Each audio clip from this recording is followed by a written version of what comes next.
if you've seen a joke written down, you haven't heard the joke. There's a dialogue, there's an interaction with the audience. There's a difference between seeing the words that were in that joke and hearing that joke and experiencing that joke in the same way. Well, that's probably true for the most daring jokes, you know, because when you're in a live theater and you say something that's right on the edge, right? Yeah. It's hilariously funny. It's because you're carried away with the moment. You get this witty idea and bang, you nail it. But that's right at the edge of what's permissible. You take that out of context, it's a catastrophe. Here's the thing again, you know, you can joke about anything, but not with anyone. You know. Yeah, that's for sure. My audience is not the same as your audience.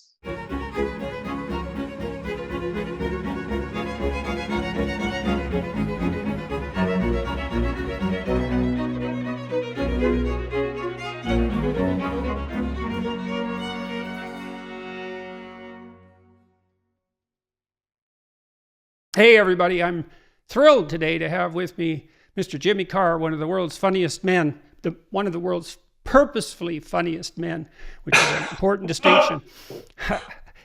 An award-winning comedian, writer, and television host, Mr. Jimmy Carr is one of the biggest selling comedy acts in the world. He's performed in venues in 40 countries. His last tour, Best of Ultimate Gold Greatest Hits, which is a somewhat narcissistic title, we might add, sold almost 500,000 tickets globally, with his current show, Terribly Funny, set to exceed that figure by the end of 2022.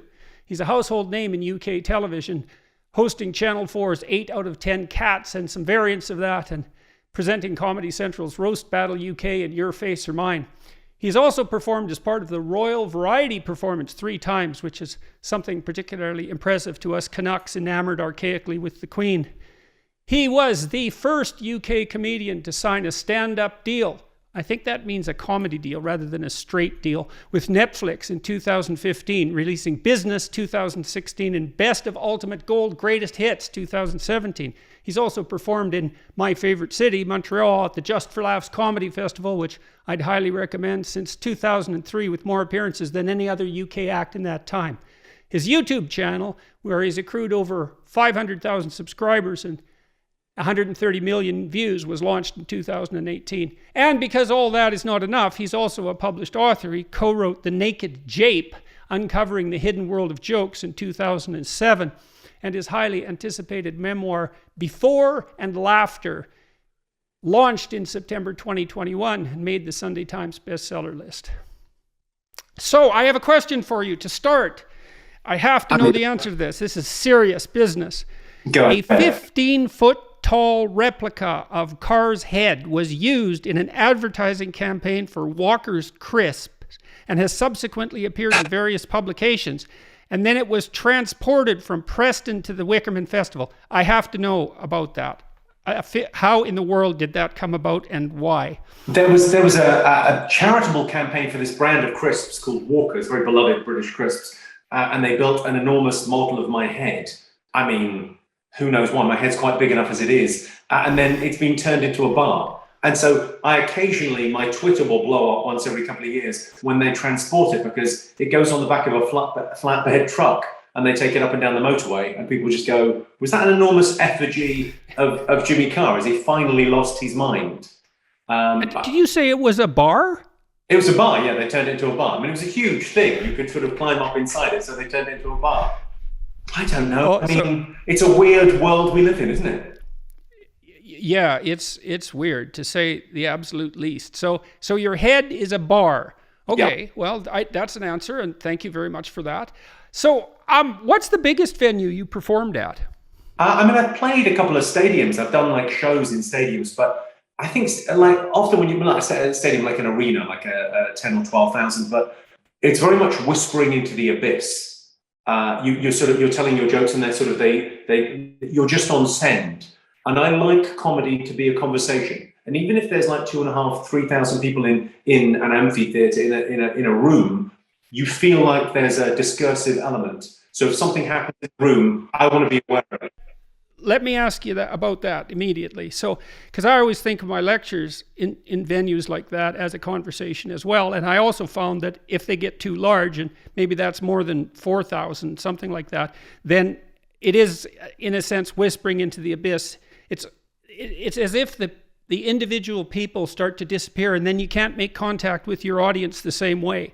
Yeah, it's like it's that thing of like, what's the right side? The medium is the message, I suppose. You're Canadian, of course. You'll be quoting McLuhan. The idea that you go, rock and roll feels like it can sustain a bigger audience than comedy, and maybe a lecture even a little bit smaller than that. Like, what's the you need a critical mass for the audience, but you also need it to be the right level that you feel like you're part of this thing and you're an important part of it. So it feels like in a comedy show, if someone at the back of the room shouts something out, I have to be able to hear it and I have to be able to respond to it. Otherwise, they're not really in the room, in the conversation. So, and I like that. I encourage people to join in. I always think there's a very special thing when you become a comedian and you find your own audience. And there's lots of different audiences, but my audience come and see me, and we share a sense of humor.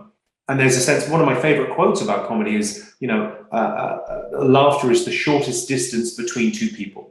The idea that it connects us and that we have the same sense of humor. And in that room, we can joke and we can mess around, and they can be as funny as me.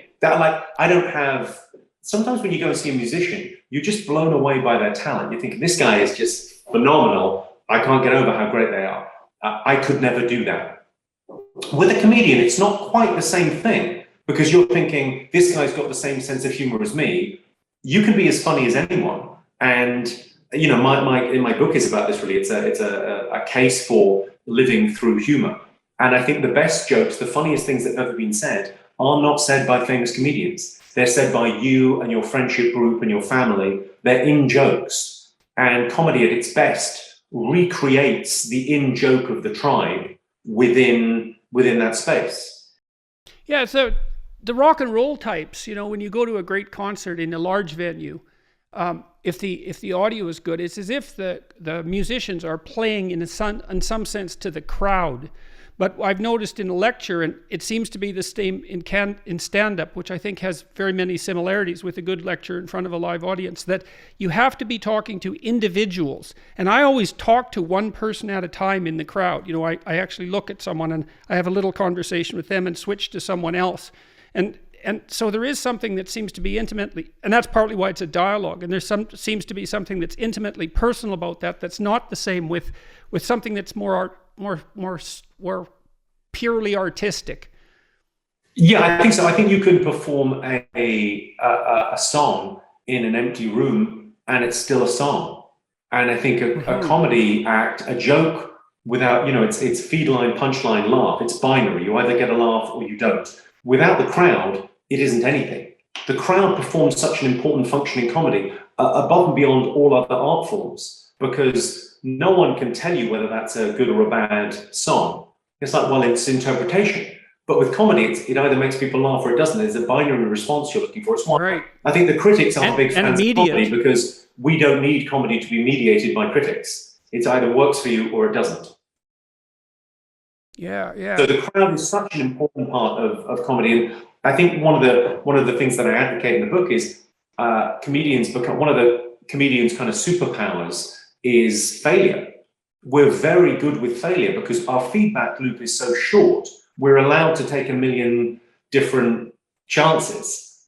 So when you go and see one of the greats, when you go and see Chris Rock, or you watch a Chris Rock Netflix special, you're seeing an hour of material and everything works, and you're just seeing the results. You're not seeing the tireless campaign to get to that hour, the thousands of jokes he tried that didn't work, the wordings that weren't quite right on the jokes that did work, the work, you don't see any of you just see the results. So it's often that thing of like, the audience has told him every step of the way. The audience is a genius. Lenny Bruce said it first. The audience decide what is and what isn't funny, and what isn't acceptable. The audience will tell you what's acceptable. If you just get a response from an audience, that's neither here nor there. It has to be a laugh. Even it's one of my favorite noises in comedy is cognitive dissonance. And I get it a lot. You get an enormous laugh, and then you get a sharp intake of breath, because the audience have laughed at something, and then their conscience has arrived late to the party, because the conscious part of the brain, or where the consciousness lives, is a bit slow. A laugh is a reflex. What you find funny is very much like your taste in food or your sexual preferences. How spicy you like it really depends. And you don't get to choose that. It chooses you. Some people like spicy food, some people like kinky sex, some people like edgy comedy, and it really chooses you. So I love the idea that sometimes a laugh will betray you. Your sense of humor is it tells you something about yourself. You laugh at something that's incredibly transgressive and edgy, and then you kind of feel bad about it immediately. And you have to, I like that cognitive dissonance. Well, then you have to decide whether it's your sense of humor that's at fault or the judgment of shame that immediately follows your recognition of the fact that you laughed at something dark and, and horrible.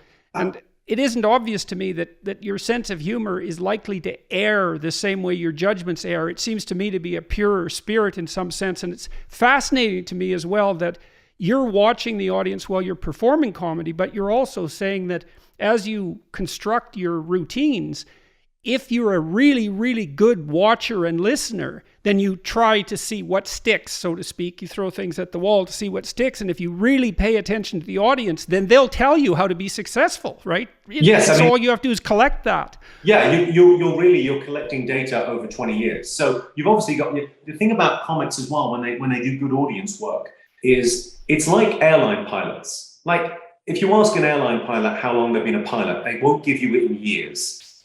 They'll give you it in hours in the sky. And I think there's something about that that's very, I love the analogy, because the amount of time spent on stage is where you learn that skill. You become kind of battle hardened to that. Or I suppose the analogy in your world would be the amount of time you spent researching or the amount of time you spent in debate. So you're ready for that. It's not your first rodeo. You've not had that exact thing happen before, but something similar to it. So you kind of know how to respond to that. And the feedback loop is constantly, you're kind of getting better and improving. Yeah, well, about when I generally tended right from the beginning of my career not to lecture from notes very much. And once I got more conversant with what I was lecturing about, I just abandoned notes altogether. And the huge advantage to that was that I could continually watch my students and I could see what it was that I was saying that mattered and what didn't. And I could drop everything that wasn't gripping and intriguing to them. And, to the degree that I was attached to my notes and a pre-prepared lecture, then I would lose the contact with the audience. And that's why it's boring in some sense when you go hear a lecture. You know what that reminds me of? It reminds me of the great Mike Tyson quote. Mike Tyson said, everyone's got a plan until they get punched in the face. And I think when you're giving a speech, when you're doing a performance, the audience is the punch in the face. You didn't think they'd laugh at that bit, or you didn't think they look bored and they're not engaged yet, and I haven't got them. And I often use the analogy of on my toes and on my heels at a show. So sometimes you'll go on a show, you'll be on your toes for the first 5 minutes. And then at some point in the show, you'll feel like, I got him. Yeah, we're there together. That's right. Your body language changes a little bit, and then something happens, and you're on your toes again. And there's a sense of a kind of an ebb and a flow to it, which is it's interesting because it's an art form, I guess, that involves the audience more than any other, and the audience with no training, no prior qualification required, know instinctively. Like anything above maybe 50, 60 people is like, if a joke works in front of 60 people, it'll work in front of 3,000. There's a real consistency, and across the globe as well. I don't notice, if you speak English, I'm doing my performance in English, it's incredible how uniform audiences are in what they will laugh at and how loud they will laugh, what gets an applause break, what doesn't.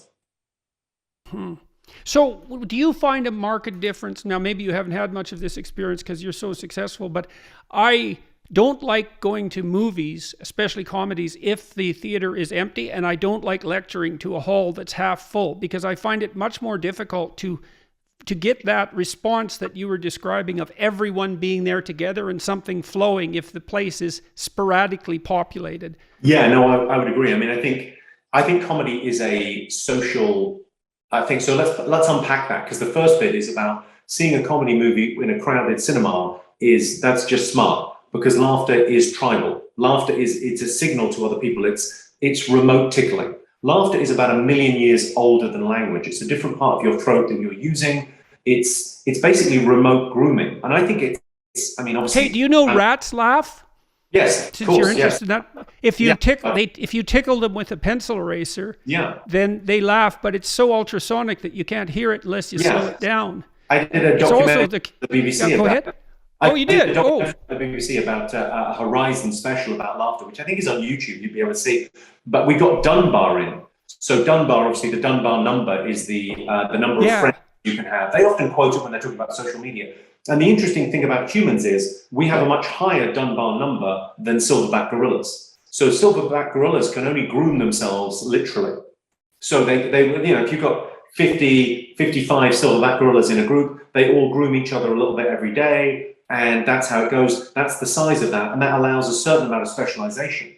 But humans can get to 150 in a tribe because we can remote groom. And remote grooming is about laughter. And laughter why do you specifically make that argument, that it's specifically about laughter? And why is it that you associate it specifically with grooming? Well, because the purpose of laughter, sort of pre-language, certainly would have been to sort of go, I am not a threat. We are friends. There's a connect here. So if you think of the most basic example, tickling. If you tickle a child, it's an aggressive act that is made benign by the laughter. So the fact. So I was thinking a while ago with some of my friends about the use of self-deprecation and humor among tough working class men, because one of the things, and I really like that, one of the things that working class men do, and I really see this as a class-based thing, at least to some degree, is that they hurl insults at one another, but they have to be funny, and then your prowess, your status in some sense within the group, especially if it's a friendship group, but even sometimes if it's a work group, is how barbed your darts can be and still be funny. That would be the first thing. So how close can you get to that line where it's actually an insult? And then the second thing would be, well, can you take a damn joke? And let me tell you a story, maybe you'd like this. So I worked on this. Go. Okay, I worked on this rail crew in northern Saskatchewan with a bunch of guys, bunch of native Canadians. A lot of them had been in jail. Like, it was a rough bunch of guys. And when I first started working, they were all skeptical of me. This is back when I was a kid. But I persevered, and I made jokes, and I wasn't a twit or a twat or an asshole or any of those things, hopefully. And then, I got into the group, and that just went fine. But while I was there, this guy came along who was pretty touchy and pretty arrogant. And he brought this lunch box along with him that it looked like his mom packed, which was a big mistake socially. You're supposed to bring a paper bag that's not too showy. And so he got this appellation lunchbox, and that really made him mad. They called me Howdy Doody, which I didn't really like. And I asked the guy why, and he said, because you look nothing like him, which I thought was a really good joke. And anyways, yeah, it's a good joke. Lunchbox didn't like being called Lunchbox, and he got irritated all the time. And so the guys on the crew, and it was stretched about half a mile down the railway, would throw pebbles at his hard hat while he was working, and that would piss him off more. And so the rocks got bigger and bigger, and the whole crew was watching this, and now and then a pretty decent sized rock would hit Lunchbox on the head in the helmet, and everybody would sort of laugh under their breath. And he was chased off in a week, and all that was testing to see if he could tolerate being pushed a bit. And they didn't want him in the group if he couldn't do it. I'm very interested in that. There's a lovely Australian turn of phrase, which is typically crude and Australian. You might have to bleep this, but in Australia, they have a phrase that kind of sums it up. You'll call a mate cunt, and you'll call a cunt mate. There's an intimacy to insults and language and taking the piss out of each other. There's an intimacy to that that's because it's family, it's friendship, it's a connection. And I think language is so nuanced. Like if you just take the humor out of it, it's you're just being brutal. But the humor is sort of like we love each other so much that we can trade blows, and that doesn't even matter. It's something like that.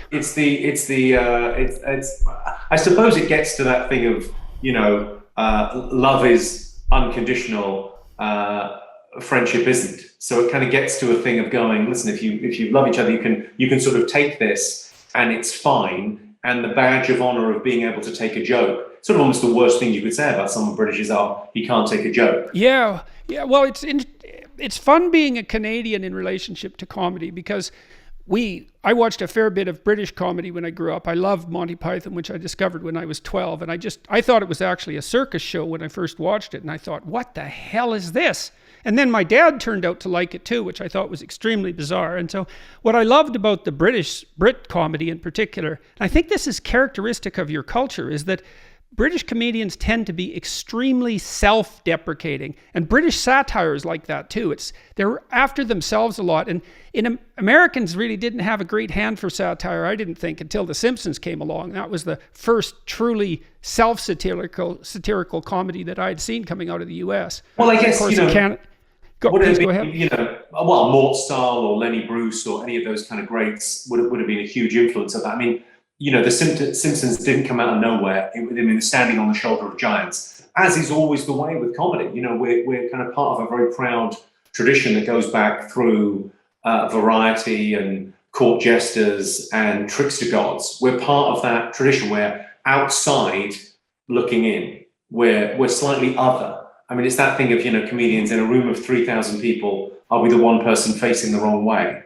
That kind of sums us up as a group. That's kind of the position of artists in general, because artists tend to be outside the traditional competence hierarchies. They're viewers from the outside and observers, and so they're not in the hierarchy in some sense. And I do think that that's true of comedians. And the fact that the jester is the only person that can tell the king the truth is extremely interesting. And also it's interesting that the king who can't tolerate his jester has become a tyrant. That's a way of telling.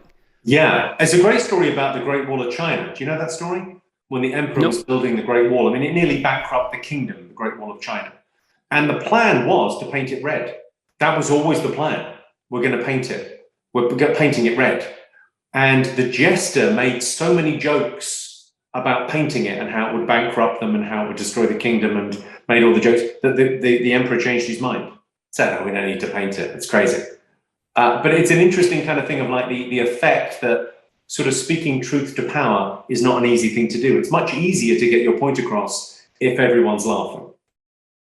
Yeah, that's for sure. Well, I also thought when I was lecturing, when I was at Harvard, I was lecturing about the most serious things I could think of, and it was usually about totalitarianism and atrocity, like really dark things. And this thought always came in my mind. It was like, look, if you really mastered this, you wouldn't be so dead serious about it. You'd be able to do it with a light touch, like with a bit of comedy. And I thought, Jesus, how can that possibly be true given the topics that I'm addressing? But I've certainly come to realize that I'm at my best as a lecturer when I'm not so dead serious and maybe possessed by a certain amount of anger, when I can leaven what I'm saying with jokes. I'm in the right place then. Well, I mean, the audience loves that. I mean, but in the macro and the micro, because I mean, if you look at totalitarian states, not famed for their sense of humor. I mean, they're cabarets. Yeah, they're not funny.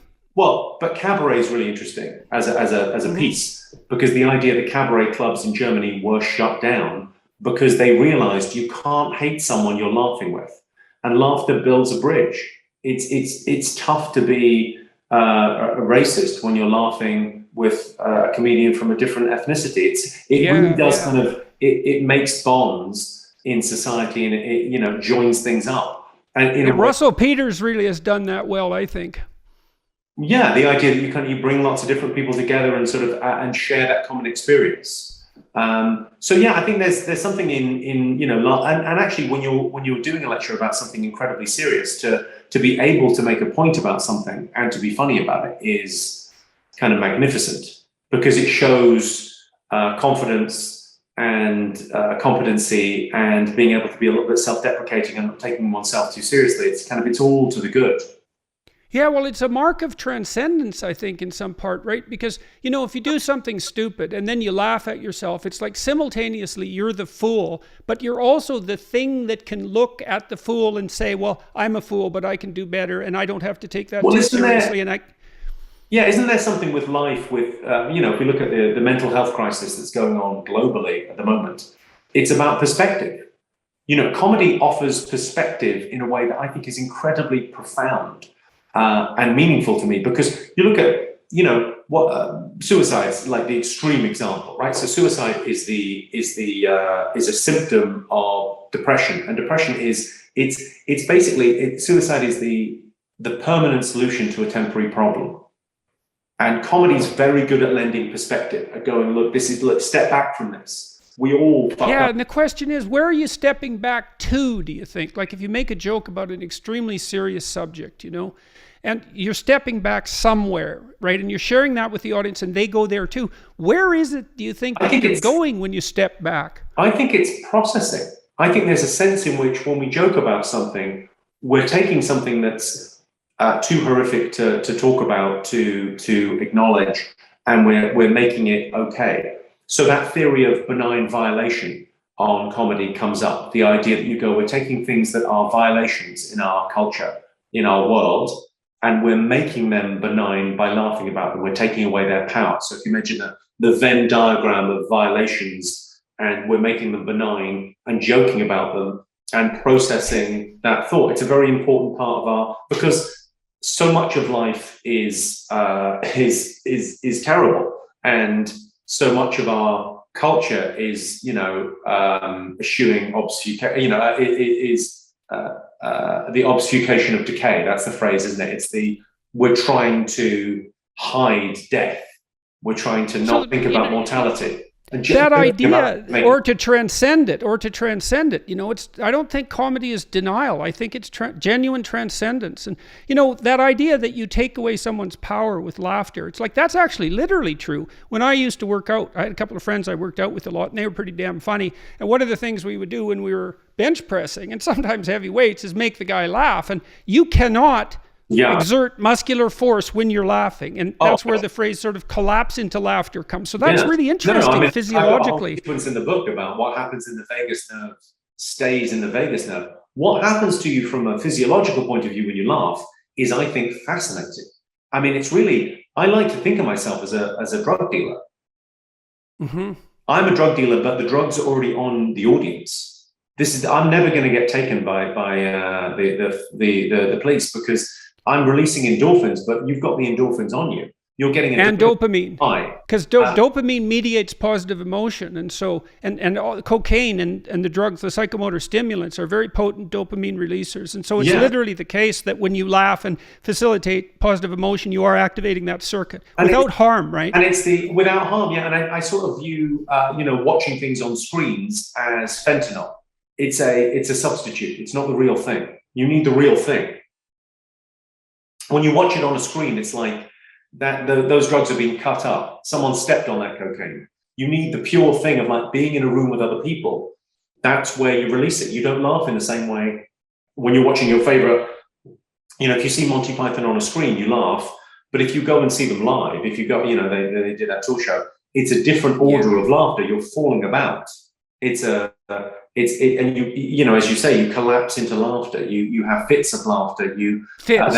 What it does to the vagus nerve, it tells your body you can digest your food. It calms you. It's perfect, and I think it's a necessary part of life. Do you have any idea what the movement of the abdomen that's associated with laughter does physiologically? I've kind of looked into it. I wouldn't be the expert on that, but the idea that it does allow you to digest and to process in a way that's very very beneficial.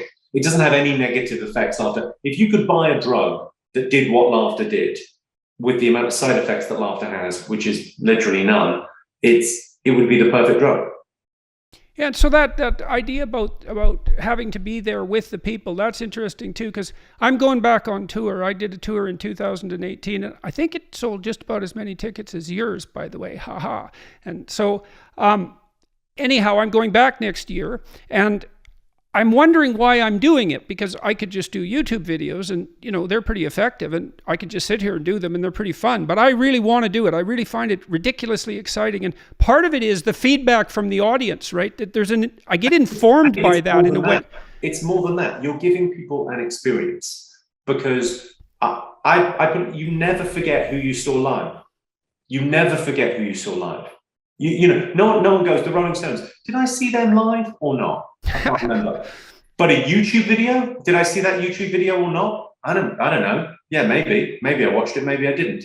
But going to something live, it's also the thing that you're doing, the high before the high. The people that will buy tickets to the show, they buy tickets to a comedy show, they buy tickets to a lecture, and they go, right, I'm going to go out, I'm gonna laugh a lot, or I'm gonna be stimulated. I'm buying into this. This defines me. This is my sense of humor. This is my kind of speaker. I'm going to buy into it. I'm going to go there. I'm going to be with my tribe for the evening. Other people that, everyone has something in common in that room when they come and see you. Everything has someone in common when they come and see me. It's that sense of humor. Like, we don't have anything else in common. There's people from all different walks of life in my audience. There's people from 16 to 90 in the crowd. And they all have something in common. For that one evening, we've created a village. And that's a very, very special, very powerful thing to let people be part of that. And sure, you could just stick it on YouTube and put it on send, and that's a facsimile. And it's a pretty good facsimile in the world that we live in. And it's been a lifeline the last 18 months for people. But really giving them that experience is very special. And also, you have to kind of limit that a little bit, because actually you can't really play the arenas. I mean, you could, but it becomes a different thing in the arenas. What the sort of thing you do in arenas becomes kind of a Tony Robbins event. And then it's at a different frequency. It becomes about G'ing people up rather than connecting. There's we did. I did make a distinction between sorry. There's a distinction. Go ahead. There's comics you go to laugh with, and there's comics you go to see. Sometimes you get a comedian where people love them so much they don't really care about the jokes. They just want to be in a room with them. It's that thing. Dave Chappelle, is that Dave Chappelle? In the latter category. I played. He's a good storyteller, eh? Yeah, I played with Dave last week in London. He was over in London doing shows, and I myself and Jeff Ross opened for him. It was pretty fun. It was a good scene. Yeah, I think there is a sense of kind of hero worship and wanting to be in the room, and there being something. I think George Carlin probably had it as well. That kind of almost preacher feel is really interesting. That people are drawn to that. In a secular world, we're looking for people to. Rogan has some of that, I would say. Yeah, I think he's got a lot of that. Yeah, he's got a lot. Yeah. John Mulaney, he's got more of that kind of one-line thing, but he's got an interesting persona. I don't know how much that's his true character. He's kind of like this 1950s advertising executive, middle America suburbs nerd, and he plays on that real well. It's interesting. You can't really convince people you're not what they assume you are. John Mulaney, I know he's had some issues recently. Much more complex and interesting character than people would maybe give him credit off the bat. Yeah, I'd say the same about Theo Vaughn. Theo plays this bumbling Southern hick. He's very, very smart, man. He's a smart guy. Yeah, it's often the way that you go. There's two things in life, isn't there? And I write about this a lot in the book. You have to know who you are, right? That's the first big journey in life, is finding out who you are, what you're about, what your skills are, what your edge is in life. What do you do best? Not better than anyone in the world, but what do you do And best? That's not marketing work at Shell?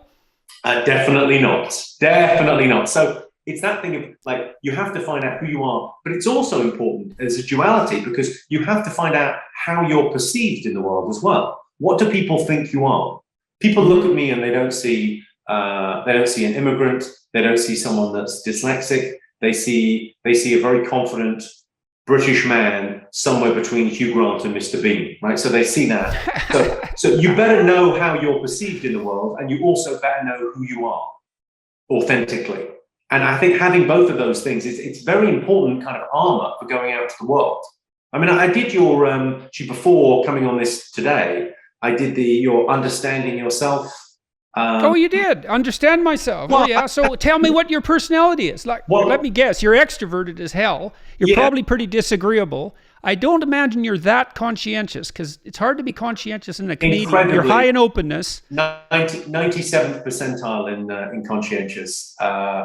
Incredibly conscientious. But the thing that I mean, without getting into the horoscope of everyone's fascinated by themselves, I just find it like it's an incredibly useful tool. Because you go, well, most people are looking, there's two great adventures in life.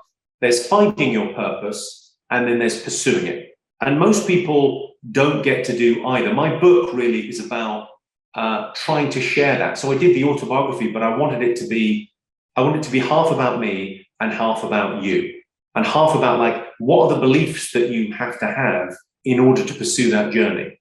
What are the good questions to ask yourself? What's the right way? And I found that, and I knew I was talking to you today, so I thought, well, I'll be a good student. I'll do a little bit of research, and did that, and I just thought, yeah. Are you married? Are you who's married? Not? I've just had our first kid. We've been together 21 years. A nice girl from Toronto. You know, if you do that, understand myself, and she does it, it will generate a report about your differences and similarities and where you're likely to misunderstand each other and why.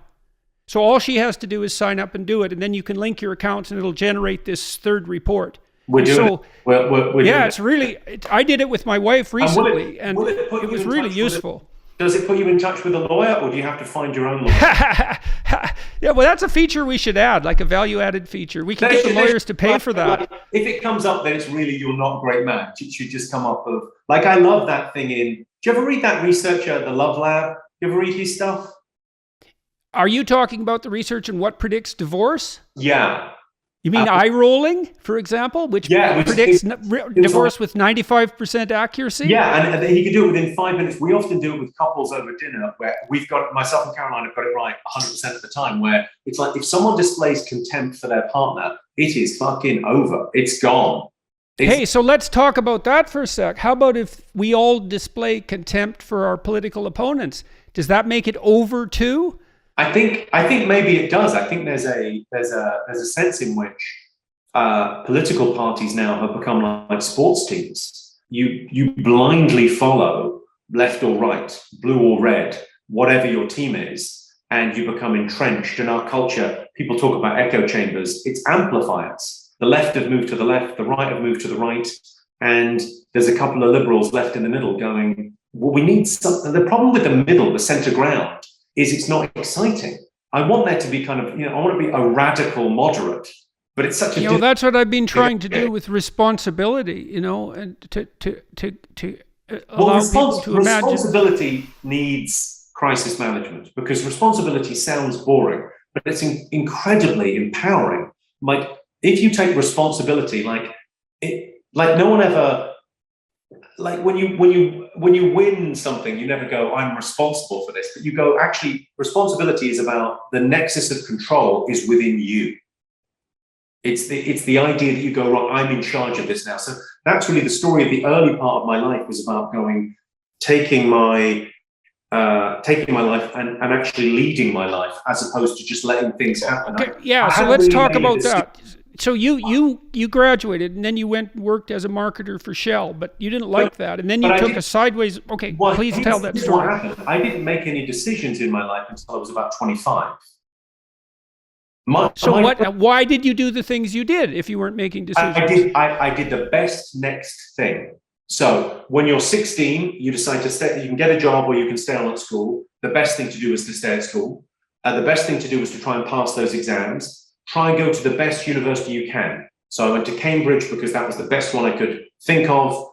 And so I went there and I got the best degree I could. And then at the end of that, you got the best job that you could. So far, I've not made any decisions. It's been what's presented to you and the next step, a very well-worn path. Yeah, a typical kind of conservative path in a small C sense. So then the idea of being kind of in your mid-20s and going, well, hang on, whose life am I leading? Where's this going? And you can see, because it's such a well-worn path, you can see into the future and go, well, actually, I know exactly who I'm going to be in 10 years' time, in 5 years' time, in 15 years' time, but whatever the time period is, by looking at someone ahead of you on that road and then go, no, I don't want that. I want life to be an adventure. I want to find a purpose. I want to find something special for me. And I don't think there's anything special about me. I don't think anything magical happened. I think I was exposed to, for want of a better phrase, self-help, NLP and cognitive behavioral therapy at the right age, when I was ready to go, right, that's for me. I'm going to be like that person. So something as simple as a personality test, something as diverting as, it's like kind of, I suppose, a rationalist's horoscope, is such a powerful thing, because the more you get to know yourself through doing that stuff, the better able you are to go, right, what's my edge? What am I bringing to the party in life? What do I do better than anyone else? What am I going to devote my life to? Because you make your own luck. It's your edge, what you do best, your hard work plus time. That's your luck. We're all of us just buying lottery tickets. Nothing's guaranteed. But if you want it to kind of pay off, you're going, right, if I put everything into this, it's going to pay out eventually. What do you mean by everything when you say that? And because you made this shift into comedy, it looked like it was pretty sudden and pretty successful pretty soon. So that's a very weird thing to do and a very weird thing to do successfully. So what do you mean you do everything? Success came later, but I think being all in, when you find it, being all in is quite important. So finding comedy for me, it felt like suddenly I arrived in this space where work is more fun than fun. So I was working 300 nights a year and it didn't feel like anything.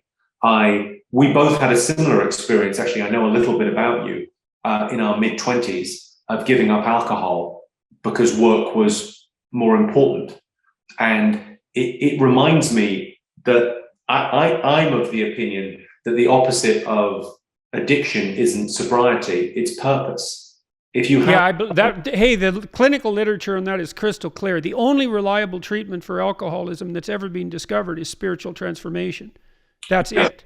And even the hard-nosed researchers know that. And that's very tightly akin to this notion of pursuing something meaningful and significant. Yeah, but I think that could be expanded in a very meaningful way, because you go, well, purpose doesn't need to have a spiritual element to it. I mean, I think it does, because it's about your life's meaning and your journey. Well, it might be the spirit of laughter, you know. Yeah, I think so. And you know, certainly I feel that the more I read about trickster gods, the more you think, oh, that's a very interesting position in society. He's the precursor to the savior. The trickster is always the precursor to the savior. Yeah, John the Baptist was the trickster, right? Yeah, yeah, Christ's fool. And I don't know if he told jokes though. And of course, my head will end up on a plate. Yeah, it's an interesting thing. I mean, I wanted the book to be I'm quite sort of passionate about it. The idea that I wanted the book to be funny and engaging and my story, but I also wanted it to be, look, there's the hero's journey. I wanted it to have the tools in there for someone else to go, I'm not interested in comedy at all, but I could see how I could do my thing. And if I believed the same things, what would happen for me? Because your beliefs become everything, and not your beliefs in terms of your spiritual beliefs per se, but the assumptions we make about what we can and what we can't do. They're almost, I don't know what you call them, the unseen beliefs about, well, I'm not the kind of person that does that, or I'm not the sort of person that would do this, or I'm not the kind of person. Yeah, I told my niece phoned me the other day. She wanted to talk to me. She's 17, I believe, and she just applied to university. And she was happy to share the news of her acceptance to a couple of institutions. And we had a good conversation about the fact that, you know, when you leave to university, if you leave home, one thing that can happen to you is that you can be a new person. You can decide what garbage and wreckage you're going to leave behind and not drag with you. And you can decide who you're going to be and what kind of friends you want. And if you're lucky in life, you get a few chances to do that. And you can just drop a lot of catastrophe. You're preaching to the choir here. I was 16 and I changed schools. Through happenstance, we moved house and I changed schools for what we would call sixth form, so for the last 2 years. And you become acutely aware that you are a story you tell yourself, that you can choose to kind of be. I was quite a tearaway in my first school. I got in a lot of trouble. And then I changed. I can't believe that. And then but in my second school, I kind of went, no, I'll be academic and I'll do well and I'll go to a good university. And then at university, you can kind of, you reinvent yourself. I mean, the cliche really of finding yourself is travel. And you go, especially if you go on your own, which is probably easier for young men in this day and age than young women, but you to travel on your own in Southeast Asia or something, and you meet new people and you try on different hats. And hey, I got something cool to tell you about that. If you'd be interested. Well, I read at one point Jung's description of the maze in the Chartres Cathedral, and in the maze you enter on one side and then you traverse the entire circle. And that's equivalent to traversing the globe. And the maze is set out so that you walk all 4 quadrants, and then you come to the center. So then you're at the center if you walk all 4 quadrants. Now, what happens when you go somewhere new is 2 things. One is you learn new things, so you pull in new information, and that enriches you. But here's something that's even cooler, and it's related at a deep level to the psychobiology of play and pretend. So if you go somewhere new that requires you to be someone other than you were, new genes turn on in your nervous system and code for new proteins. it turns on biological potential that is in fact implicit inside you and builds you into a new creature. And so the idea behind that traversing the circle, which is an equivalent to a pilgrimage, is that if you go all places, you get to the center of things, because you turn everything in yourself on by doing that. And that's the same thing you're doing in some sense when you're listening to your audience so intensely and finding out what they appreciate and what's funny, right? You're visiting these new domains, and that transforms you into something, well, something they want and something you want if you're lucky, if you're careful and you're lucky. I find it a fascinating kind of, I mean, travel is obviously, I sort of think the nature-nurture thing comes into it, because I think a lot of people assume, like nature-nurture, the debate is pointless, because you go, yeah, nature is very important, but there's nothing I can do about nature. That's the cards I've been dealt, right? So other than a little bit of plastic surgery, nose job, man. Hair transplant, do that. teeth, Yeah. But those are pretty nice teeth for an Englishman. Thank you. Thank you to my audience. You've paid for them. But the idea that you go, look, you've got your nature. That's the cards you're dealt. You make the best of that. That's nurture, is making the best of that. And the idea that, I think a lot of people have the idea that nurture finishes very early. It's about parental nurturing, and when you're 18, you're finished. But the idea of nurture as a lifelong pursuit, and you can't really beat your environment. So it's important you're in an environment. And I mean the environment in the kind of literal sense of going, not just where you are, but who you're with is your environment. So if you surround yourself with people where, and I think we're all quite narcissistic. I think I like who I am when I'm with certain people. I like being a father. I like who I am. Yeah, but that might not be narcissistic. That might be like, if you love being a father, you have a great relationship with your children. It's perfectly reasonable for you to assume that that's when you are your best self. I thought that when I was a father, I loved being with my kids, and we had a great relationship. Even that thing of like the conversations that you have, the friends you choose to go to dinner for, the work environment. I remember arriving in the world of comedy, age 25, and just thinking, well, I like who I am here. This is fun. Right. There's a spirit of possibility here that I hadn't experienced before. So success happened very early on within that world, not in terms of financial gains or status, because sort of who cares? That's for someone else. That's very external, that measure of success. But the idea of like a happiness came out of that was transformational.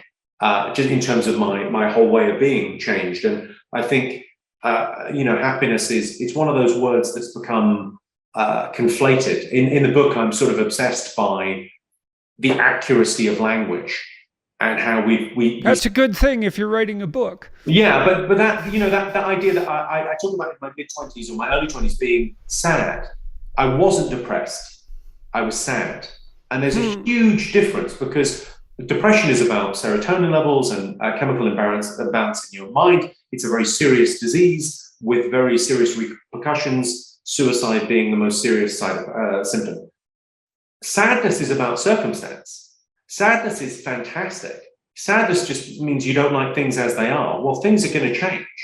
You can, you're not a noun, you're a verb. Yeah, well, you're going to change. One of the things I did constantly as a therapist, so this is part of the cognitive behavioral process, let's say, it's collaborative empiricism. It's like, okay, your mood isn't good, but there's some variation in it. So what you're going to do for the next week is you're going to watch yourself like you don't know who you are, and you're going to see if you can identify times when you're not so sad.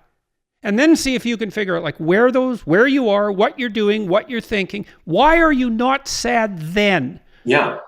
And then can you do more of that? Could you do more of that? Well, it's interesting. I mean, again, I talk about this in the book. I wouldn't have the same qualification as you, but my cure for that is flow state. Get into a flow state. Get into a state where you're not aware of the passage of time.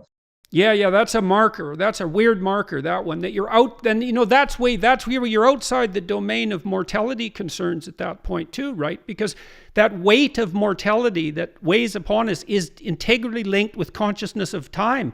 And in that flow state, that disappears. And that means in some sense, you're united with eternity in those flow states.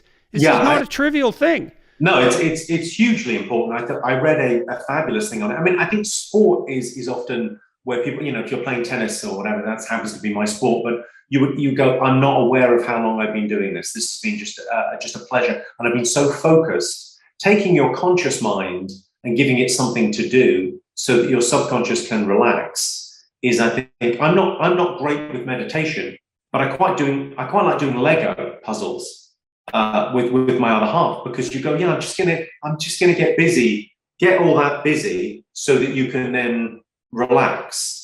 You know, I suffer. Yeah, I talked to Sam Harris about that a fair bit a couple of weeks ago, because he has this meditation app that he's been using. I've got his Waking Up, I think, is fantastic. But I tend to listen to the talks on waking up rather than doing the meditations, because it always seems, I don't know what that is about me, but it always feels like doing the meditations is, am I doing this right? Am I quite getting it? I should go back and investigate more, but it's... Well, you know, you have that out that you already described too, though, that because you're doing what you love and you're successful. Yeah, absolutely. But, you know, we discussed the possibility, you get in that worried state where you're possessed by your propositional thoughts about gloom and doom and all that's running around in your head. And to get out of that into a different state is actually psychophysiologically rejuvenating. I think I've got quite a positive in the book as well attitude towards, I suffer anxiety more than depression. I think a lot of people do. And for me, I try and see it as the negative side of creativity. The idea that all of the good things that have happened to me have happened through creativity and being open to the muse. But also, once you open those gates, there's an anxiety that can come in as well. Your racing mind might get you a joke very quickly on the spot, but it also might result in you waking up at 5 a.m. with a panic attack. And I think sometimes seeing the negative things in life for what they are, a part of the whole, is very valuable. Kind of make your peace with what life is. It's like if you're a stand-up comedian, there's a lot of travel. There's going to be a lot of planes and trains and automobiles and travel. You're going on a concert tour.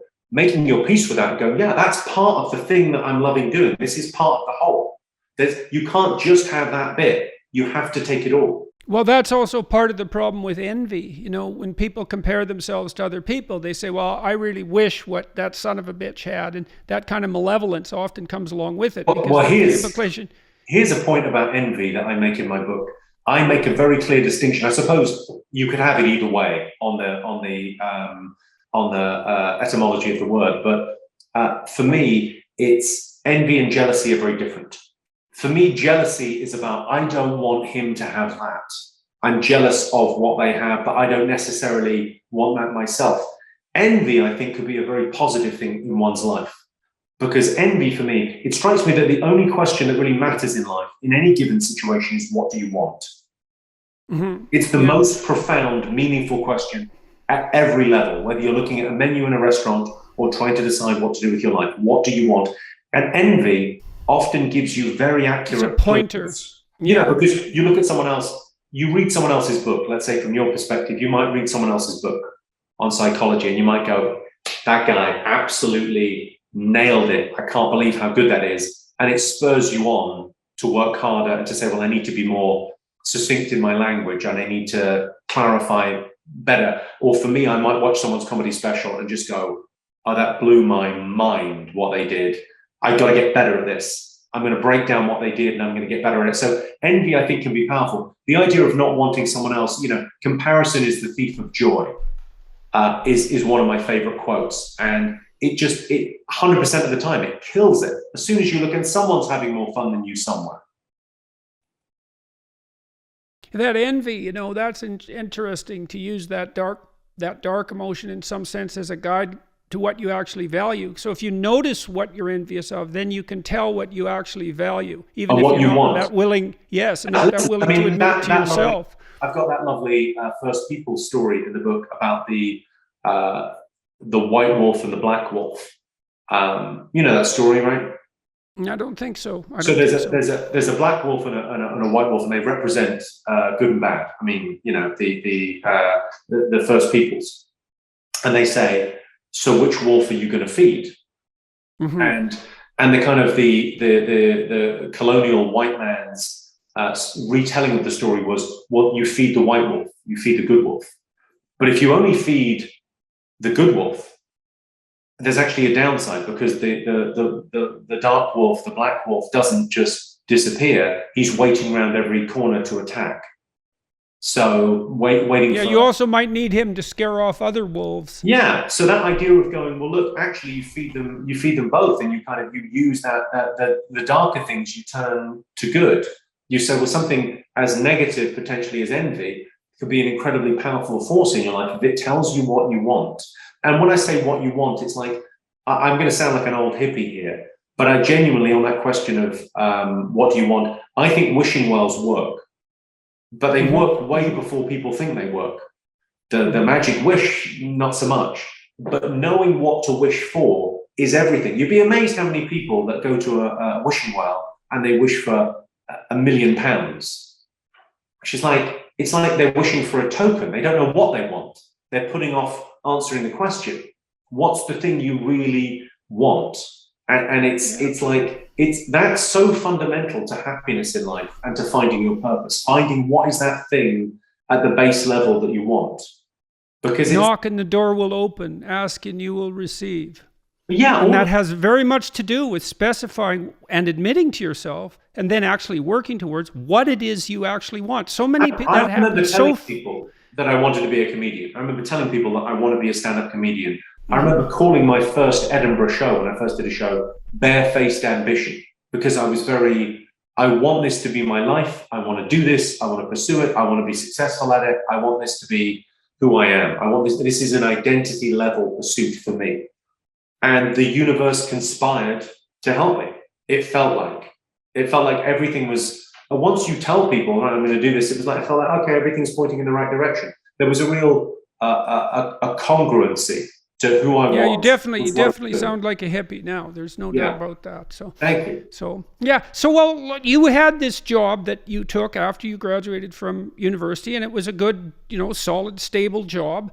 And so why didn't that work for you? And when did you know that you might be funny? And not in the peculiar way, obviously, but the comedic way. I hadn't written a joke until I was 25. I was like a fan of comedy, but I hadn't written a joke. I had not been in school plays, particularly. I'd not taken an interest in comedy above and beyond being a consumer.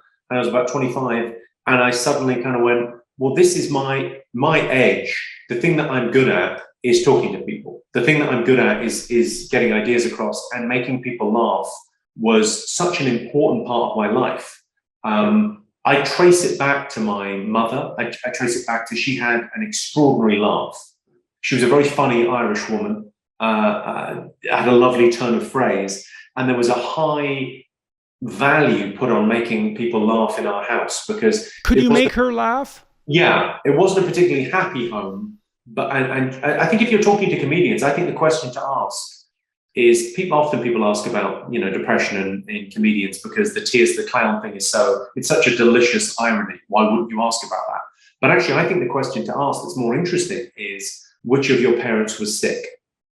I think comedians often have to make things okay within their family. And I certainly had that experience.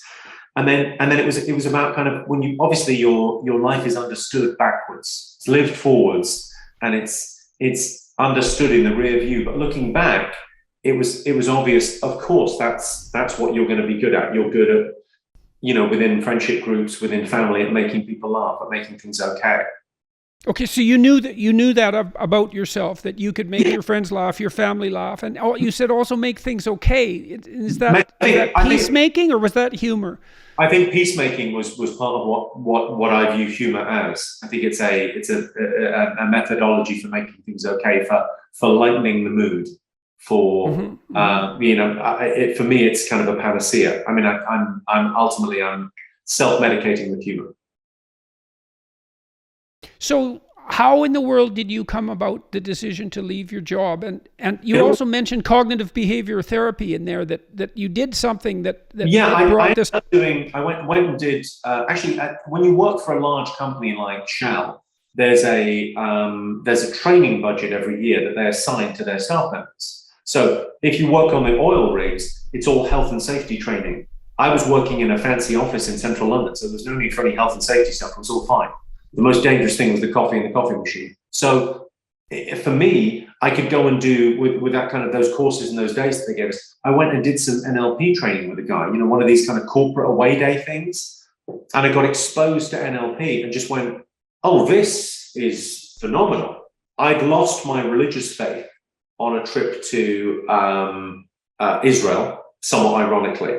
The scales had fallen from my eyes, and I kind of went, well, if I'm right about Christianity, everyone else is wrong. That fundamental kind of, it's kind of a tiny pebble in my shoe had become a boulder, and I just couldn't live with it anymore. And I slowly, over about a year-long period, lost my faith. And then I found NLP, and I kind of thought, I basically latched onto another belief structure. And the idea that the map is not the territory, the idea that how you perceive the world is how the world is. We see the world not as it is, but how we are. The idea that, you know, I suppose disposition is more important than position. And it's very difficult to change your disposition, but it's so much easier than changing the world. And I suddenly, everything through being exposed to that became possible.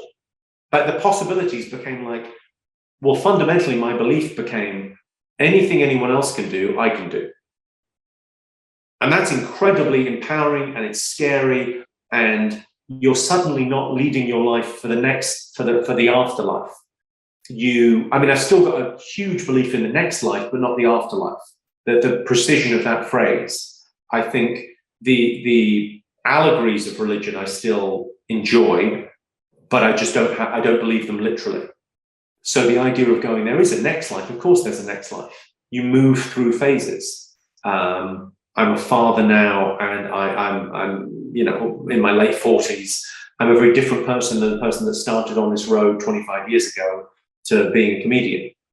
There's every molecule in my body has changed. Of course, I'm a different person. There's a next life, literally, but the afterlife.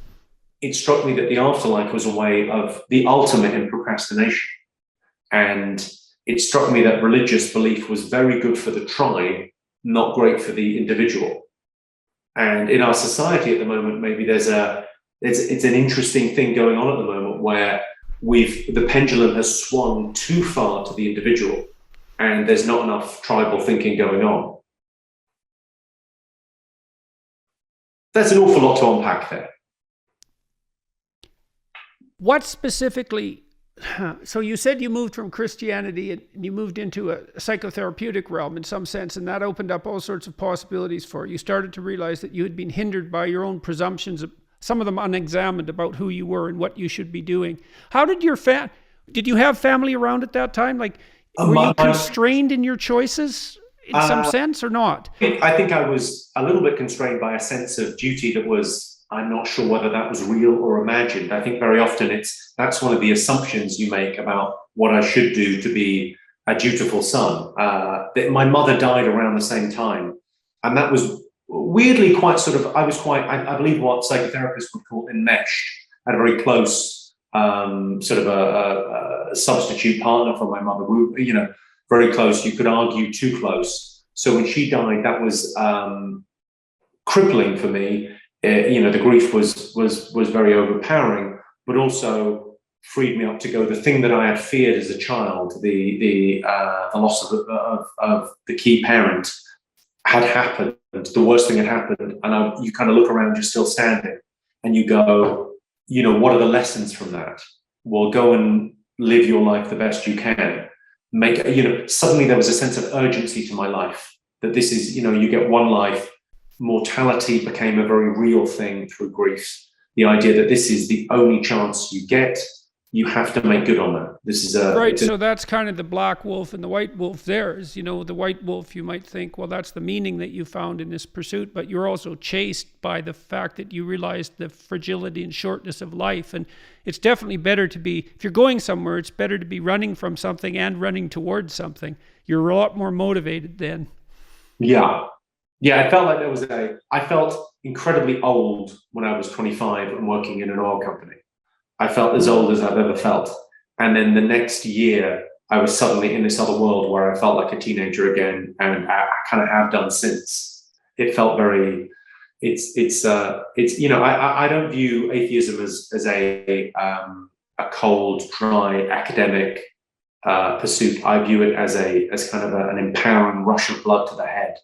An incredible sense of responsibility was overwhelming. The idea that you were responsible for your life, and at some point you How have was that to, associated with the atheism, that realization? Do you I think it was the idea that you weren't living for the afterlife. You were living for this life. I That see. you were focused on making this life. You were responsible for making this life as good as it could be. You weren't waiting to, the analogy, the hippie. You weren't waiting to be brought flowers. You were planting your own garden. You're responsible for this. You better make this work for you. So that felt to me like a lot of responsibility, but also great. This is going to be an adventure. So in that transformation of belief heightened the sense of the significance of your life for you by forcing you in some sense to realize, well, how irreplaceable it was and how time limited it was. That also didn't undermine you by the sounds of it.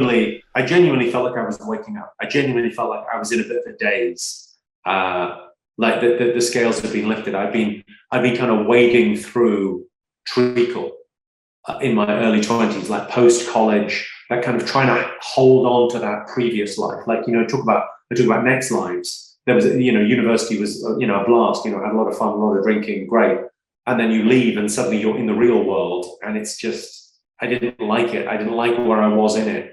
I didn't find it, I hadn't found a purpose. So it's kind of, there's a lot of trudgery, and I hadn't found that thing. And then suddenly I found this incredibly privileged position where work was more fun than fun. So I could put everything into it. So on that personality test, were you high in openness to experience? Yeah, very. How high? I think 98. Remember? And you're 98 in conscientiousness as well, you said, something like that. I think so, yeah. Okay, so that makes you kind of a strange person politically, because you've got the conscientiousness of someone who's conservative, and that would maybe account for your dutifulness, that initial presumption about duty. But openness runs in some ways contrary to that. That's the wellspring of creativity. And so maybe that job at Shell was good for duty, but not for, that gesture and artist. I'm a radical moderate, is what I am. I'm like a classic kind of liberal thinker. I guess that's where I am, sort of right in the middle of things. So political parties for me sort of aren't really the thing. It's I don't find them particular. I don't think they're not useful. I think it strikes me that being a member of a political party now is like ordering from a set menu in a Chinese restaurant. You order from the set menu maybe the first time you go, but as soon as you know what you're talking about, you think different things on different issues. I don't agree with anyone about everything. How did you score on agreeableness? Do you remember? I think I was pretty high. I'm going to look. I've got it here. I've got it on my phone. I'll tell you how agreeable I am. I think all right. I think I was quite extreme. I was hang on. I'm curious about that in relationship to humor, because comedians are often blunt, and you have a real edge to your humor. I mean, it can get pretty dark, and there is a real element in your comedy of well, there's provocation. I mean, that's not that unique. I suppose comedians do a fair bit of that, but maybe everyone should do this test before they get agreeableness. No, I was typical agreeableness. And did it split into politeness? Do you have the split there for politeness and compassion? I think it had, yes. I think I had more compassion than politeness. Yeah. I'm not the most polite of guys. Well, it's not that easy to be a polite comedian. Yeah, compassion very high, politeness very low. Yeah. Okay. Yeah. Conscientiousness very high. Industriousness very high. I mean, it's a pleasure to take this test. Orderliness high. Extroversion exceptionally high. Yeah. Is that both enthusiasm and assertiveness? I would presume. Enthusiasm very high. Assertiveness exceptionally high. Neuroticism exceptionally low. Oh, that's how nice for you. If you have to have one temperamental gift, that might be the one to wish for. Yeah, withdrawal very low, volatility exceptionally low. Actually, the listeners of this, can I recommend you? I think it's like $10 or something, but going and doing this, it's understandingmyself.com. I must say, it's a very pleasant half hour going and doing it and answering the questions. And then it's understandmyself.com, just to clarify. Yeah, just it's a really interesting kind of process, because you go, well, no matter kind of what comes out, you can kind of agree with it or disagree with it or whatever. But it's a very nice thing to kind of go and kind of assess. Okay, that seems about right. That seems. Yeah, well, it's also interesting to know that, that is how you are in some sense, and other people are actually different than that. They're actually different. And so they're like an extrovert and an introvert have a certain amount of trouble in a relationship, because the extrovert is actually filled with enthusiasm as a consequence of social interactions and really wants them. Whereas the introvert feels drained by that and needs much more time by themselves and perhaps in nature. Those are real differences. And, you can mediate between those to some degree if you're a good negotiator, but you're starting from different principles, from different a priori principles. Yeah, I must say those things are very, they're very useful. I mean, that whole thing about love languages, I find fascinating. The idea that, that's kind of the most simplistic, I think, of all the relationship tools. The idea that different people have love languages, different people. Well, look, a conscientious person would offer dutiful work to their partner, and an agreeable person would offer empathic love. And an extrovert would offer enthusiasm and joy. And so, because those temperamental differences do in some sense set what we value, and in some sense reflexively, like you can differentiate your personality with work and you can develop the traits on the other side of you, but that takes work. You're sort of granted those a priori values and commitments to begin with in your temperament. It's really useful to see where you might be different from your partner. My wife is less polite than me. She's more blunt than me. Sorry, less polite and more blunt than you. What? What? I'm actually very high in agreeableness, as it turns out. I actually don't like conflict at all. But I mean, I've watched a couple of your debates, and I would beg to differ on agreeableness. But yeah, I know. You'd think that, but see, what's happened to me is that what I learned, partly being a psychotherapist, is that conflict delayed is conflict multiplied. And so I'll wade in when I think there's something wrong, and it tears me into pieces. I really hate it, but I know it's better than putting it off and waiting for the alternative. I mean, that's the other sort of premise of my book. Like, is it's not 12 rules for life, but it's got a lot of there's a lot of life advice in there, and the hard choices now, easy life later, strikes me as all self-help basically says the same thing: prioritize later. If you can pass the marshmallow test when you're 5, life just becomes easier. Spoken like a conscientious person. But yes, it's a very good predictor of long-term success, that ability. And the marshmallow test is a predictor of long-term success, as it turns out. Yeah, there is such a thing as a time machine. It's just time only moves in this direction at this speed, but you get to meet yourself in the future, and you get to decide how fit and healthy you are and how wealthy you are, and everything else besides how happy you're going to be. It's all a trade-off, and everyone has a natural bent towards right now, because we live right now. The cutting edge of now is always happening, so it's always easier to sit on the couch and do nothing rather than go to the gym or read a book or whatever the thing is that's a little bit challenging. Well, if you get really lucky, you can live on the edge and benefit your future self at the same time, right? So that you could fall into that flow state in a disciplined manner, so that you're present in the present and you love that because it's so engrossing, and simultaneously serve your multiple future selves. That's kind of like an optimal uniting principle, you might say. And I think that's signaled to us when we fall into that flow state, is that we're simultaneously serving, well, maybe not only ourselves but other people, but also ourselves across multiple time frames. And that's an instinctual signal that that's happening. Yeah, serving ourselves over multiple time frames, I think it's one of those analogies that's so useful. It's underutilized and so useful to think about yourself not just as being yourself, solid state noun in this moment, but being a verb over time. So the idea of mortality and deterioration, and also how much health can you give yourself later on, who you're working for. Ultimately you're in a bargain with yourself and the rest of society for how you're acting right now.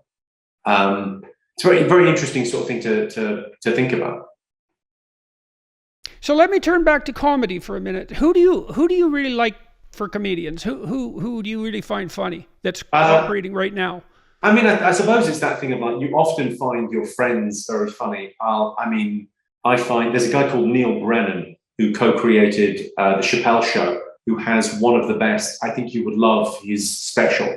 It's called Three Mics. It's on Netflix. I think it might be the best comedy special that anyone's done. So the first mic is jokes, one-liner jokes, not dissimilar to the kind of thing that I would do. Great. The second mic is stand-up, longer form material, kind of routines. And the third mic is the truth. And obviously you start watching Neil's show and the first 5 minutes you still, tell us more jokes. Jokes are fun. Give me more jokes. Then about 30 minutes in, you're like, stand-up is really good. The stand-up bits are more fun. Less jokes, please. And then by the end of it, you're just tell me what happened with your dad. Just tell me what happened.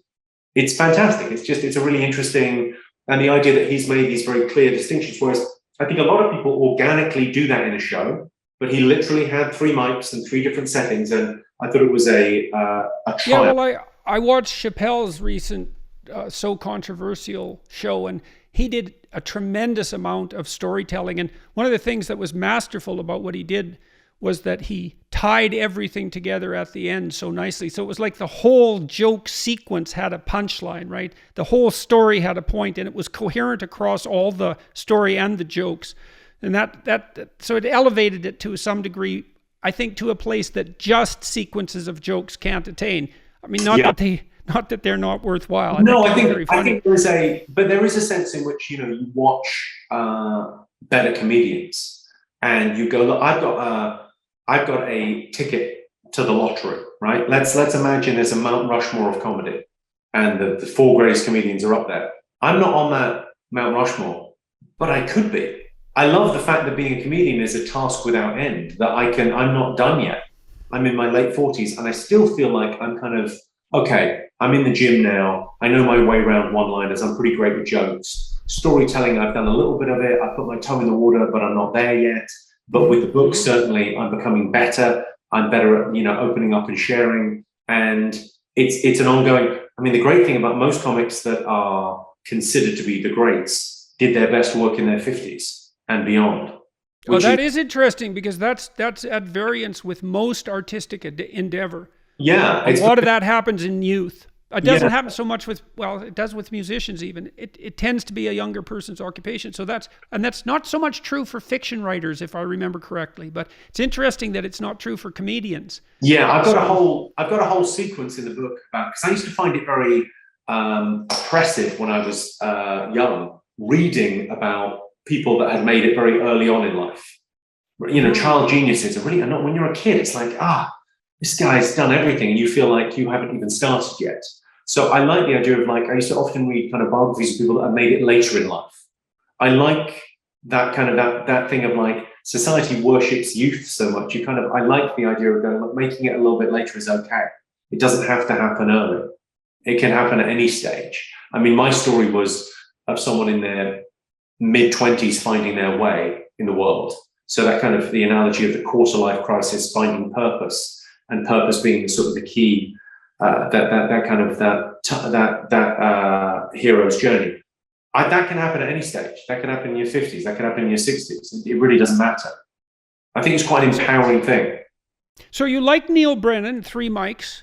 Who else do you think's great at the moment? There's a lady called Beth Stelling, you might not be aware of. I think she's a brilliant joke writer and storyteller.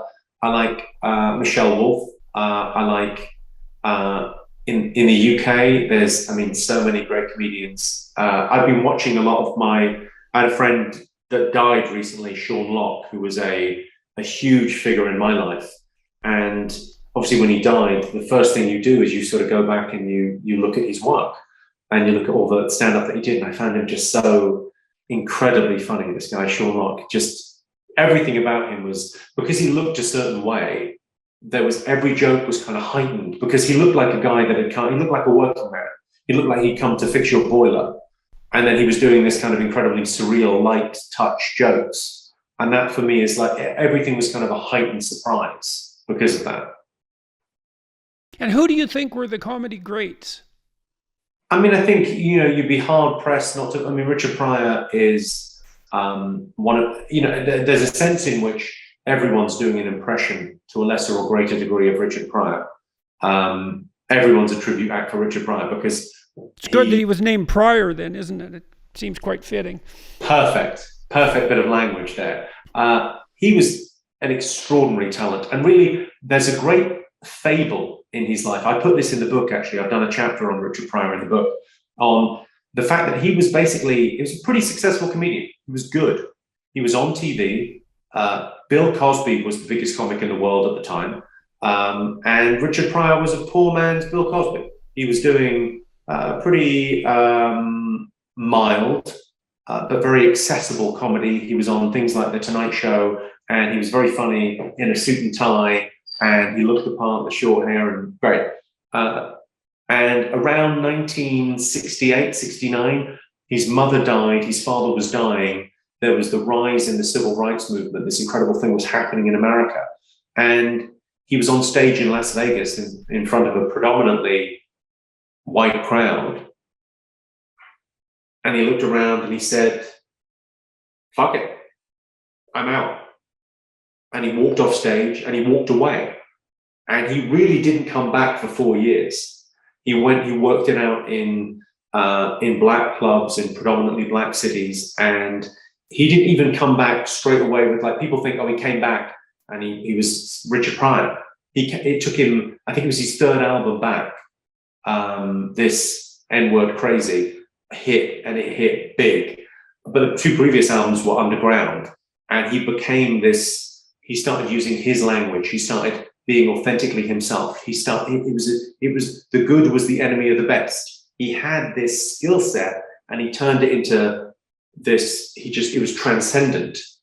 He became this thing that was kind of bigger than comedy, kind of reinvented the form. It's an extraordinary, inspirational story about, and because of the other things that have happened to him, it's literally like the Christ-like story of, like, because he burnt himself very badly. So everything that wasn't burnt away, what remains is the kind of the thing that I take from that story is like everything that's not burnt, the essence of who he was. Things burn away if you listen to your audience. Yeah. Well, it's that thing of, like, what remains of, like, I love quotes because the quote is what remains when everything that's not essential disappears. Not many people have read a Balzac. That's what mythological memory is like. But Balzac or Voltaire or any of that, like, no one's read the books, but those quotes keep on coming up because they're just the truth. It just keeps on, like, they keep on reappearing, and some of Richard Pryor's lines just keep on reappearing because you go, it's just, you kind of nail that thing. I saw Cosby in Edmonton, and he did a 2-hour show, and he used to come out on stage with a cigar because you could do that in those days. He just sat on a stool. That was it. The stage was completely bare, and he told stories and jokes for 2 hours, and the audience, the guy in front of me was laughing so hard that he was almost in convulsions. His wife had to keep elbowing him in the side, trying to get him to straighten up because he was embarrassing her. But he had that audience in the palm of his hand for 2 hours, I believe it was. And they were roaring with laughter nonstop. It was absolutely masterful, tremendously funny, dark, but also warm. He was a great storyteller. It was really something to see. It is. I saw him live in Montreal as well. It's a weird one, isn't it? I think the separation of someone's work from their reputation, I think, is becoming. I mean, listen. If we can't do that as a society, we need to. Well, wouldn't it be lovely? Gallery, because wouldn't it be lovely if we could always live up to our best, but we don't. Well, it's also because human beings are nuanced and difficult. It's frankly, it's like, I don't think anyone is the worst thing they've ever done, but also with that, they're not the best thing they've ever done. People are people, and sometimes their work can transcend that. But it's, my problem with cancel culture at the moment is I'm slightly suspicious it might be the new burning books, and whereas we're very arrogant in our secular culture of our achievements, religion does certain things better. religion has a road for redemption and forgiveness. Forgiveness and redemption are very underrated in the world of cancel culture. Confession as well, right? What, sorry? I mean, confession is a key element in psychotherapy. Yeah. That's what you basically do in psychotherapy. You say, here's all the things I'm doing that might be stupid and hurtful, or the things that have happened to me. That's also a possibility, but it's often the former that are more useful. So yeah. How come you haven't been canceled? I have several times. I had a tax scandal that nearly ended my career. I've had maybe 4 or 5 jokes over the years that have become problems, in the papers. It's an interesting thing when it happens. When the first time it happens to you, it's very shocking because you think, oh my God, I found this incredible road. I found this life of being a comedian and I could lose it all in an instant. And that is terrifying. And then you realize it's kind of okay. It's like you go, well, everything doesn't fall away. The people that like you. The people that don't like you have a stick to beat you with. And it's often when things are taken out of context, when jokes are taken out of context, like I'm telling jokes in theaters to a paying audience of an evening. People have come to see me, they've bought into it. I'm not shouting them through someone's letterbox at 8 a.m. in the morning as they're eating their cornflakes. But that's what happens when it turns up in the newspaper. And if you've seen a joke written down, you haven't heard the joke. There's a dialogue, there's an interaction with the audience. There's a difference between seeing the words that were in that joke and hearing that joke and experiencing that joke in the same way. Well, that's probably true for the most daring jokes, because when you're in a live theater and you say something that's right on the edge, right? Yeah. It's hilariously funny. It's because you're carried away with the moment. You get this witty idea and bang, you nail it. But that's right at the edge of what's permissible. You take that out of context, it's a catastrophe. Here's the thing again, you can joke about anything, but not with anyone. Yeah, that's for sure. My audience is not the same as your audience. So if you go if we both decided, right, we're going to do a show together, and your audience came to the show and I opened for you, I did 10 minutes at the top, I don't think they would love it. It's like it's a different. So there'd be overlap. There'd be some people that would, but some people wouldn't. We attract our own audiences that come to the show, and the idea that you go suddenly, then your jokes are held up to the scrutiny of everyone on social media, and the loudest voices are the ones that ring out, are the negative voices.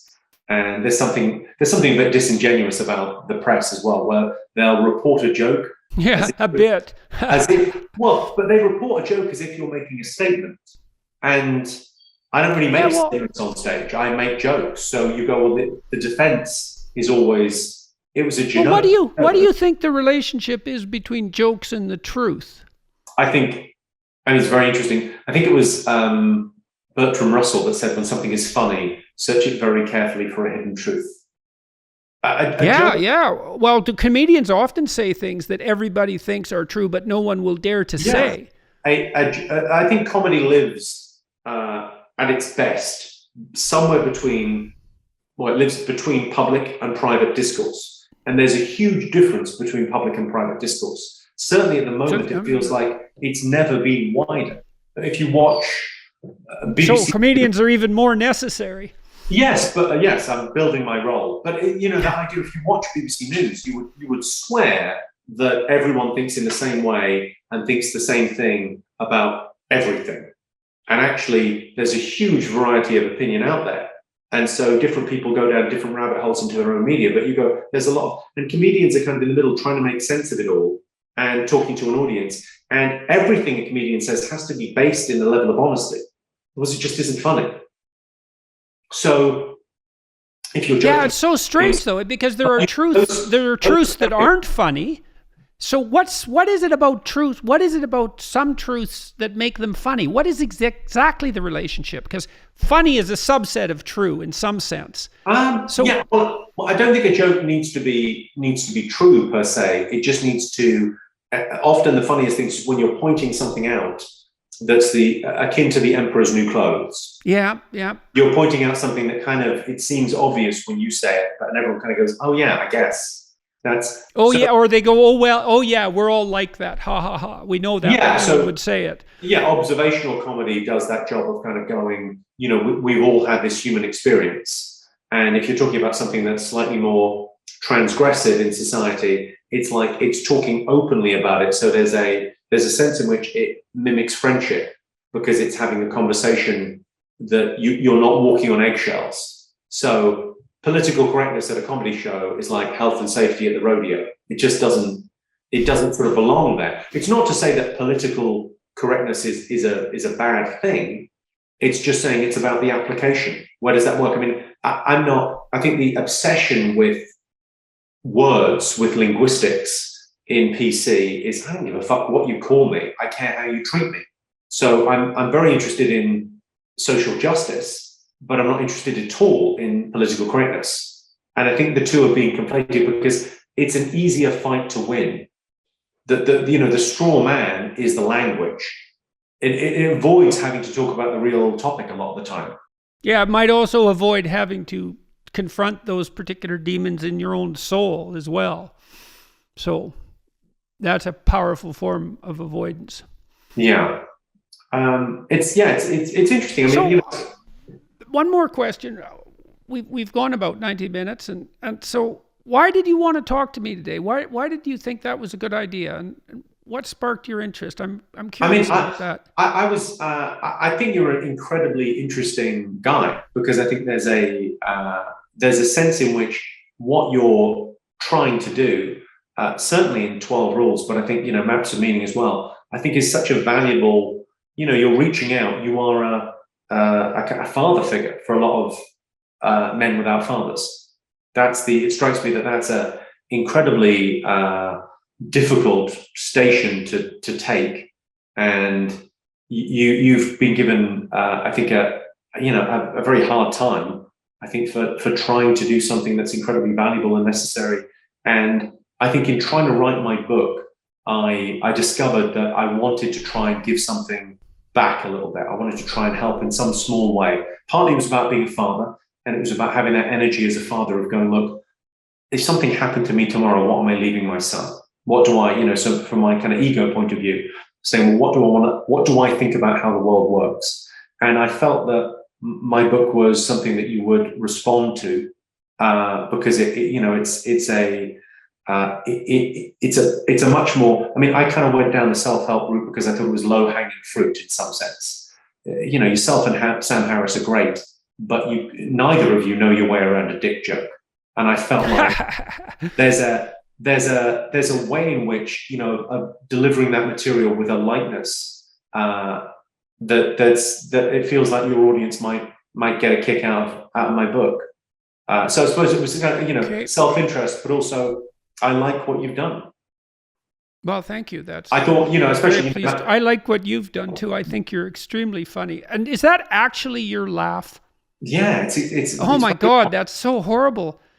Well, yeah, I mean, I think wonderful because it's that thing where it's a very, very distinctive laugh. But I think a laugh got me into comedy because my mother's laugh. She had narcolepsy. She had a thing called cataplexy, which is a bit of narcolepsy where you lose muscular control. So when she laughed, you often meet someone that makes no noise when they laugh. So she had a very extreme version of that where she would properly kind of just melt when she laughed. So obviously I was massively motivated to make her laugh. Like if she was driving when I was a kid, if you could make her laugh in the car, you'd have to grab the wheel and kind of steer because she'd kind of collapse in giggles, properly collapse. And it's, I don't know, I've always been I like strange laughs. I think they're quite magnificent, infectious. There's no doubt about that. Yeah, well, look, I really enjoyed talking to you. I'm coming to the UK. I'm going to Cambridge and Oxford. I'm there for the last 2 weeks in November, and I have a couple of talks. Maybe I could shoot you over an invitation. I would love to come. I mean, I work every night, but if they're during the day, I'd love to come and see you speak, and I'd love to see what the reaction is. But I think now as well, looking at something like 12 Rules now. I really think there's a hunger now post-pandemic. People have been locked away for 18 months, and we've come out of this collective hibernation, and right, what am I going to do next? What's my plan? Like everyone's had that chance to kind of go, right, what's the next step? People are searching for a little bit of guidance. And I think when you look at, some of the things that you talk about, certainly in Maps of Meaning, the idea that myth and story and, the kind of Jungian archetypes is the term I would use, they're so important and they're so sort of interesting in our culture, because we've kind of slightly thrown the baby out of the bathwater. Yeah, well, that's the sort of thing I'm going to talk about at Cambridge and at Oxford. So I'll be in touch in relationship to that then. And well, maybe we can meet in the UK. That would be really good. I'd love to. I mean, I very much enjoyed this. I thought it was just a very interesting, freewheeling conversation. I hope people will enjoy it and get a kick out of it. And more power to you. Good luck. Same to you, and I'm looking forward to your next Netflix special to watch with my wife and crack up at your laugh. I think Christmas Day, yeah. But if your life, cool. if your wife is even more brutal than you, wow, she's gonna love it. Oh yeah, man, it's something to argue with her, because she's really provocative. She'll just nail me with like these she can string together more vicious one-liners than anyone I've ever heard. And sometimes I'll just be in a frenzy because I'm so angry, and she makes me laugh. It's like more vicious one-liners than anyone. I'll take that gauntlet. Well, maybe you'll get the pleasure of meeting her, but you won't see her at her best, I'm afraid. Yeah. I mean, lots of times in the middle of fights we've been having, we're both like irate, at each other, and she'll say something so unbelievably vicious and horrible, and then follow it up with something even worse. It cracks me up. I just can't believe she can do it. It's really quite something. It's great though, but that's kind of what there isn't enough of in the world, like proper debate. It strikes me that we're like in the culture wars. It's like World War One. Everyone's in their trenches. And no one's getting out to have a little look around and a chat and the discourse. That's where the game is played. The discourse is everything, and it strikes me that that's happening now on YouTube, because academia there's only one team have turned up to play, and so you go, well, that idea of going, there has to be a discourse, and there'll be a breakthrough. But I think it's going to come from popular science books and YouTube videos is going to be where people find their way. Yeah, and from comedy. Yeah, that's for sure, man. Obviously, yeah. A little bit of light relief along the way. Well, a pleasure talking to you. Thank you so much. I really appreciate it. My pleasure, man. Thanks very much for talking to me today, and I hope to see you in the UK. And good luck on your tour. See you in the UK. And with your book. And in Montreal next summer, the greatest city in the world. Yeah, it's a great place, man. I love Montreal. You know how I'd sum up Montreal? It's French food, American portions. The best. Yeah, and it's also North American plumbing and European charm. Yeah, that does it. That sums it up. All right, look. Well, let's leave it there. I'll speak to you again. Take care. Ciao, man.